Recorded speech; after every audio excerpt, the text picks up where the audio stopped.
한국어 단어 조성 원리를 통한 한글 문해력 강좌 한자 공부의 왕도 79번째 시간 시작하도록 하겠습니다. 오늘도 우리는 3획에 해당하는 부수 하나를 체크하고 넘어갈 건데요.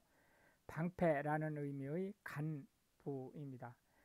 간부에 해당하는 대표적인 한자는 다행이다라의 행자, 방패라는 의미의 간자, 자기 자신이죠. 해라는 의미의 연자, 평평하다라는 의미의 평자가 되겠고, 오늘의 첫 번째 한자는 행자가 되겠습니다. 행자는 다행이다 라는 의미를 가지고 있고요. 흑토 밑에 양쪽으로 점을 찍고 방패간자를 쓰면은 행자가 되겠습니다. 하나, 둘, 셋, 넷, 다섯, 여섯, 일곱, 여덟 해서 총 8획에 해당하는 글자가 되겠습니다. 통상 이 위쪽이 아래쪽보다 좀 길게 써지니까요. 그거는 참고하시면 되겠고요. 한 번 더 써보겠습니다. 선생님하고 항상 함께 써주시기 바랍니다. 글씨를 예쁘게 쓰는 거에 신경 쓰지 마시고 따라서 순서를 맞춰가지고 따라서 써주시면 좋겠습니다. 다행이다 라고 하는 것은 운이 따르다 라는 뜻입니다. 행복하다 라고 하는 것은 만족스러운 상태다. 행운이라고 하는 것은 좋은 운이 따르는 것을 얘기하고요. 불행은 좋지 않은 운이 따르는 것을 얘기합니다. 요행이라고 하는 것은 노력한 것보다 우연히 찾아온 기회가 더 큰 경우를 얘기하고요. 행여라고 하는 것은 만에 하나 운이 따른다면 그런 뜻입니다. 행여와 비슷한 말로 혹시라는 말이 있는데요. 사실상 같은 의미로 쓰고 있습니다. 그런데 행여는 이 뒤에 긍정적인 말이 나오는 게 정상이에요. 혹시는 뒤에 부정적인 말이 나오는 게 정상입니다. 그래서 행여 다음에는 내가 바라는 일이 있었으면, 행여 그런 일이 나에게 일어났으면 이란 뜻이고, 혹시는 그 뒤에 우려를 뜻하는 거예요. 혹시 일이 잘못되면 어떻게 하나 라는 의미로 쓴다. 행운하는 하는 일마다 잘 되는 사람을 얘기하고요. 이게 아이아자를 쓰지만 실제는 사람이란 뜻이죠. 천만다행, 많은 어려움이 있음에도 불구하고 정말로 운이 따라서 일이 잘 됐다, 그런 뜻입니다. 순행은 직접 발로 뛰면서 이곳저곳을 살펴보러 다니는 것을 순행이라고 합니다. 근데 이 순행은 아무한테나 쓰는 게 아니고 임금님한테만 쓰는 거예요. 그래서 임금님이 그 백성의 상황을 보기 위해서 여기저기 다니는 것을 갈행자를 쓰는 게 아니고 행복할 행자를 씁니다. 미행이라고 하는 것은 순행은 이제 보다 좀 폭넓게 다니는 거고, 미행은 특정 목적을 가지고 특정 지역을 사복 차림으로, 왕복이 아니고 민간인 복장으로 다니는 것을 얘기하는 거고, 잠행 그러면 남이 전혀 눈치채지 못하게 다니는 것을 얘기합니다. 행주산성이라고 하는 것은 임진왜란 때 왜군을 대상으로 해서 큰 전적을 세웠던 산성이죠. 한강 최남단 있고, 이 행주산성 바로 옆에 보면 외국 선교사 묘역이 있죠. 두 번째 한자는 교자가 되겠는데요. 가르치다라는 의미가 아니고 학교라는 의미입니다. 가르칠 교자는 이거하고 다르죠. 학교라는 의미로 나무 목자에다가 사귀다 라는 의미의 교자가 합쳐져서 학교라는 의미의 교자가 된다. 하나, 둘, 셋, 넷, 다섯, 여섯, 일곱, 여덟, 아홉, 열 해서 총 10획에 해당하는 한자가 되겠습니다.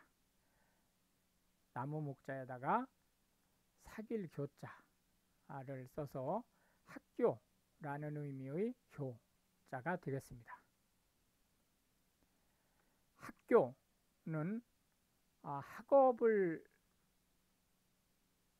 진행하는 기관을 얘기합니다. 우리나라는 이제 교육부 관련된 규정에 의해서 공식적인 학교 위에는 학교라는 이름을 원칙적으로 못 쓰죠.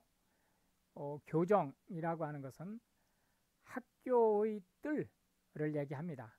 그러니까 학교 바운더리 내에 있는 모든 영역을 얘기하는 거죠.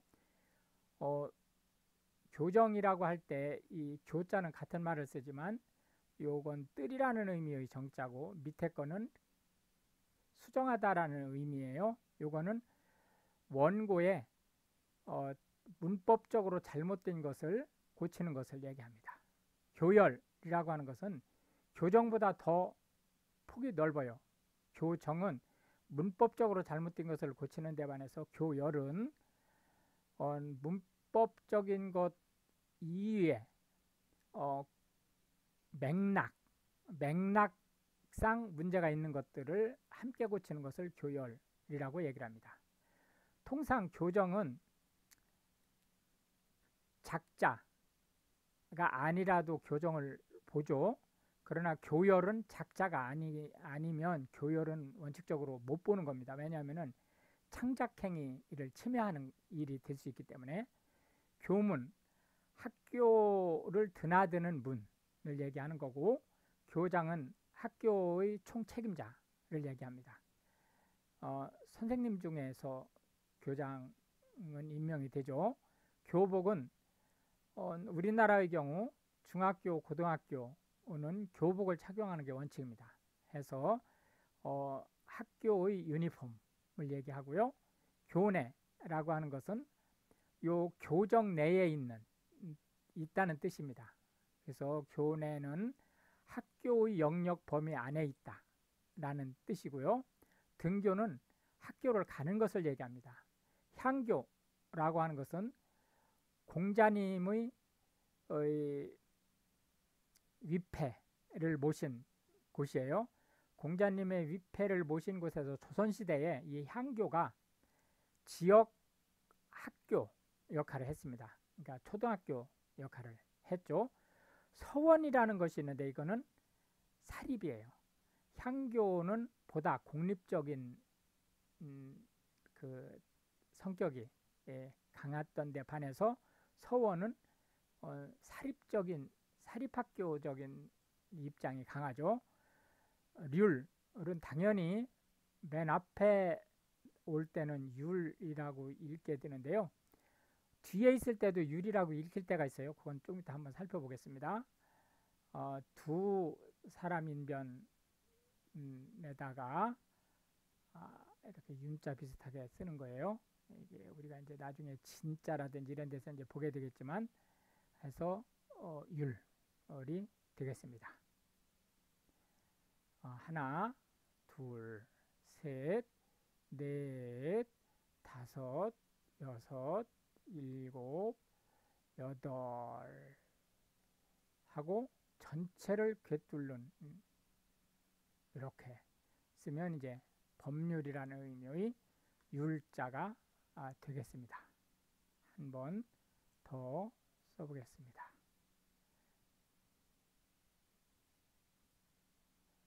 그래서 법률이라는 의미의 율자에 대한 단어들을 보면 법률 그러면 국회에서 제정한 최고 권위를 가진 법을 얘기합니다. 이 법률 체계에서 요 법률을 제한하는 법은 오로지 헌법 하나가 있어요. 그리고 그 나머지는 다 국회에서 정한 것은 법률에 들어가는 거죠. 규율이라고 하는 것은 특정 기관이나 단체 또는 회사 조직, 이런 조직의 일을 원활하게 추진하기 위해서 세워진 규칙들을 얘기합니다. 기율이라고 하는 것은 이런 규칙을 바탕으로 기강을 잡는 일을 얘기합니다. 자율이라고 하는 것은 스스로 이런 기율을 잡는 것을 얘기합니다. 기율 담당자가 따로 잡는 게 아니고 스스로 잡는 거예요. 조율은 크게 이제 두 가지 의미인데, 한 가지는 악기의 음을 맞추는 거고요. 정확한 헤르츠에 맞추는 거고, 또 다른 의미는 의견이 대립될 때 그걸 중재하는 일을 얘기합니다. 운율이라고 하는 것은 운과 율이란 뜻이에요. 시를 지을 때 이제 이 운율이 필요한데, 현대 한국어에서는 이 운이 지금 없죠. 운이. 그거는 율만 있습니다. 율만. 그러니까 그렇지만 이제 율도 지금은 이제 자유 형식의 시이기 때문에 현대시에서는 율도 별 의미가 없죠. 어쨌든 운율이라고 하는 것의 운은 한자를 기본으로 해서 특정한 한자 다음에는 올 수 있는 이 운에 맞춰서 올 수 있는 한자가 제한되는 그러한 것을 얘기하는 거고, 율은 리듬을 얘기하는 거죠. 율법이라고 하는 것은 유대교의 경전인 모세 오경을 중심으로 해서 유대인들에게 주신 하나님의 규정을 얘기합니다. 율례라고 하는 것은 대표적인 법 체계의 모범을 얘기하는 거고요. 이율배반이라고 하는 것은 이게 두 개라는 뜻이죠. 법을 두 개로 적용해서 상호 원칙에 어긋나는 이런 상태를 이율배반이라고 합니다. 그래서 법이 두 가지니까 네 편한테 적용하는 법이 다르고 내 편한테 적용하는 법이 다른 현대 한국 그 정치의 아주 전형적인 문제가 이 이율배반에 있죠. 일률적이라고 하는 것은 정황을 따지지 않고 동일하게 그 멤버 전체에 동일하게 규칙을 적용하는 것을 얘기합니다. 이렇게 해서 이제 오늘도 우리는 하나의 부수와 세 개의 한자, 그리고 각 한자에 대한 10개씩의